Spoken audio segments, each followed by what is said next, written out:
Hi guys. Okay, today in the Ground Pounder series, we're going to revisit something I just recently did. I did a video about using my new tarp that I got from Bombproof Bushcraft, and it was built by J. Hercules. And it's got extra tie-outs. And I showed the enclosed tent, or what I call the Squire Lodge. And several people have said, Blackie, please do more on that. I want to see more on that. So in this Ground Pounder, we're going to talk about how you can take an 8x8 tarp and make an enclosed tent. Okay, now it does not have to be this canvas tarp. It can be any tarp with proper tie-outs. It can be one of the military tarps if you've got an 8x8 or a 9x9. And for those of you guys that are over 6 foot tall, go ahead and get a 10x10. Okay, so it does not have to be this canvas tarp, although I really love canvas tarps, but it can be just any tarp of the proper size that's got tie-outs. Okay, this design I want to show you is something that you can just simply learn how to do with any of the tarps. You can make your own tarp if you want to out of Tyvek and ties. But the thing about it is it has to be of a certain size and it needs to be square for this to work.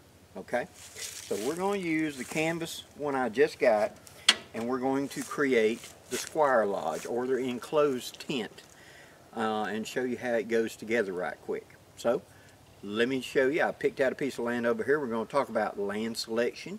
We're going to talk about how to lay it out, how to build as you go, etc. So let's get started. Okay, here's the site I selected. Fairly open.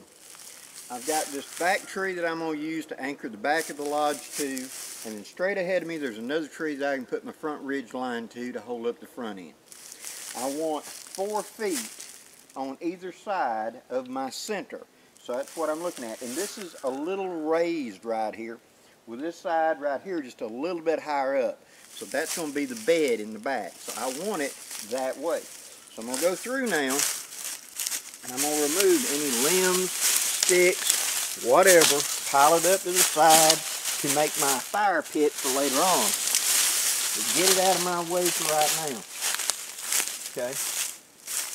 So starting in the center line, we're going to go and put down our tarp. Okay,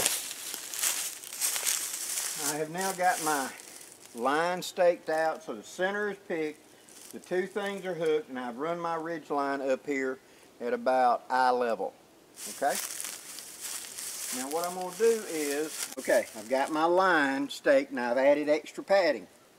Now what I'm going to do is, I'm going to find my center door. I'm going to come up here to my ridge line, and I'm going to loosely hook it up. Hence the term loosely. Because I'm going to have to readjust in a second. Due to the lay of the land, you're going to have to adjust.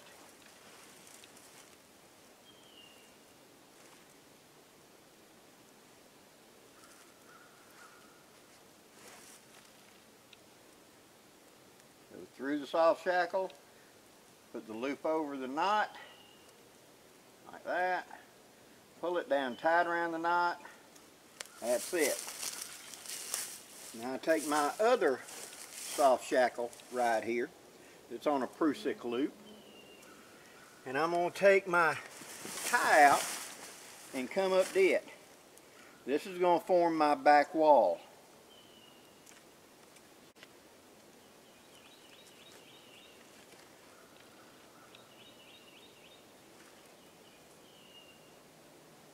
Just like that.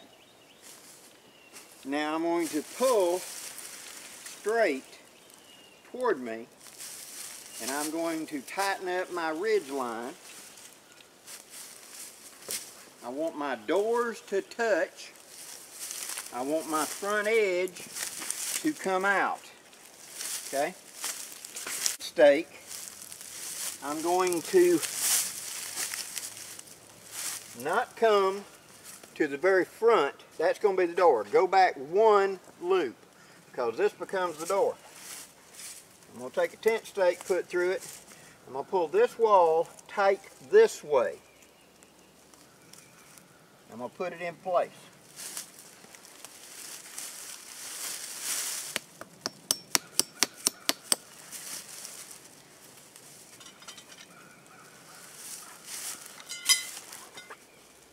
Now I'm going to go to the tie out that's between, and I'm going to pull out a little bit more here, put that stake in place, pull my wall out just a little bit more, okay? Now I'm going to go around the other side and do those two sides. Okay, here's the basic layout. Stake to the corner, staked, staked. That's going to be the doors it's going to fold. This is the back. Now notice I've put the tie outs to pull out to give me a little bit more headroom in there. That other side over is a little slack. That's just the lay of the land. Choosing your piece of land is the important part in this design. Okay, now let's go inside. See, I'm able to kind of bend over and walk in. I'm going to get you on a tripod. Okay, as you can see, I'm sitting on the bed right now. I got plenty of headroom. I can take my hat off and got plenty of room. There's enough room left or right for me to lay down in here and stretch out full length. Now, since I went ahead and made my bed with this way being a little higher than the other, and that's one of the reasons that side is a little slack, I set it up where I can lay down full length in here and be able to be comfortable. So,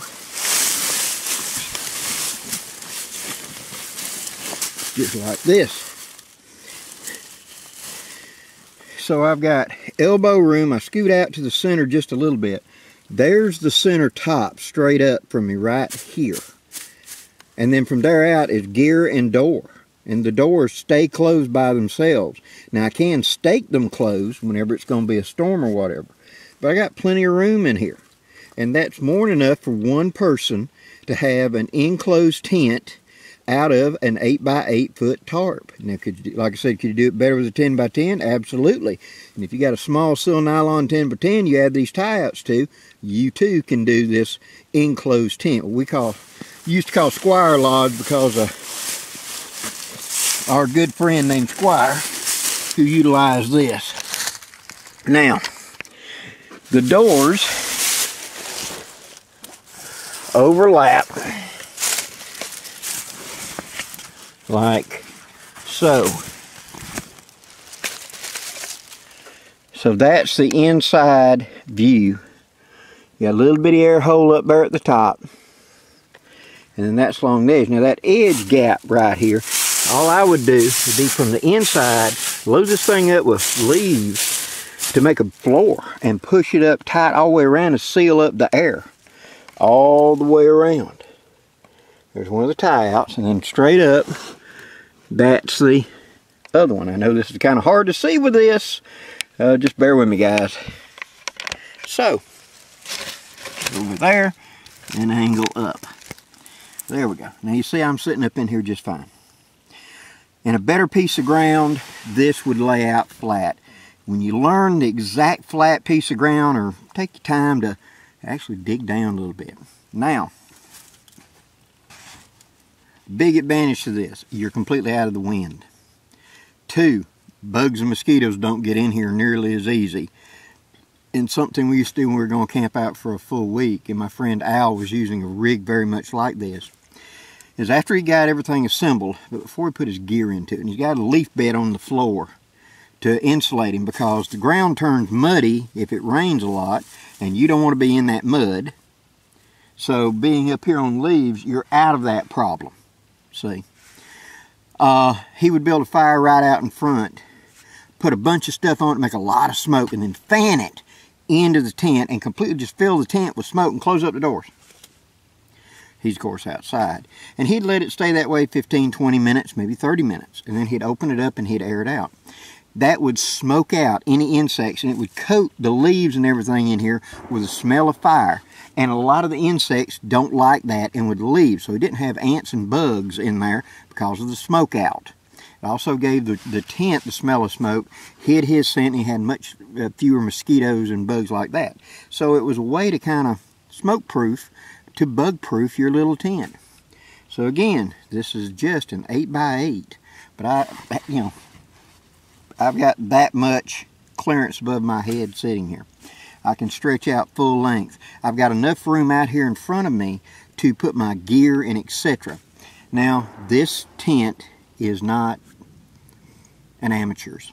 you're going to have to learn how to take your time and balance it. You put the ridge line up first, you stake out your back corners, you pull it up, and the back wall is not vertical, it's actually leaning forward a little bit to center up on that ridge line. And so you're going to have to play with it. Practice setting it up until you can set it up. But this is fully enclosed, and this is great on a cold, wet day with that mist and rain.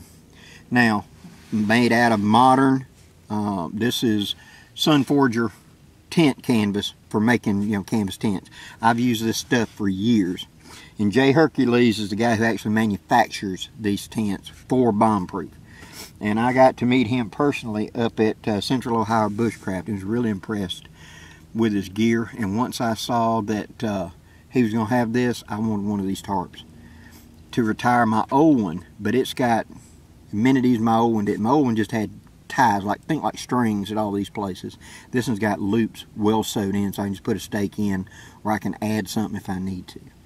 So it's a great little enclosed tent that is also an awning, a big lean-to. It's a diamond shelter. It's oodles and oodles and oodles.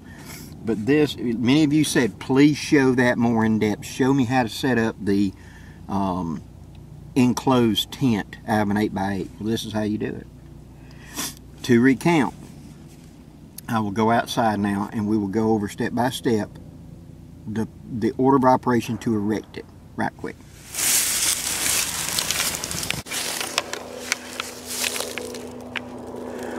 Okay, first thing you're going to do is you're going to attach your ridge line.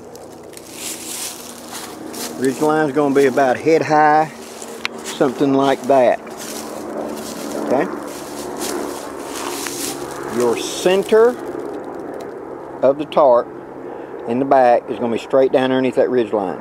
That's that first stake right there. And then the center and the top is that tie out. Notice that back wall is not vertical, it's actually leaning. The tie outs right there are for like this, when the back can't be nice and tight. Now notice how the lay of the land is. Let me back up a little and let you see this a little better. This side, as you can see, is kind of tight. That side is, and then it gets soft, slack right there. It's the way the lay of the ground is, it's coming up. I could, if I was going to be here for a week, I would dig out, do whatever to make this nice and tight, okay?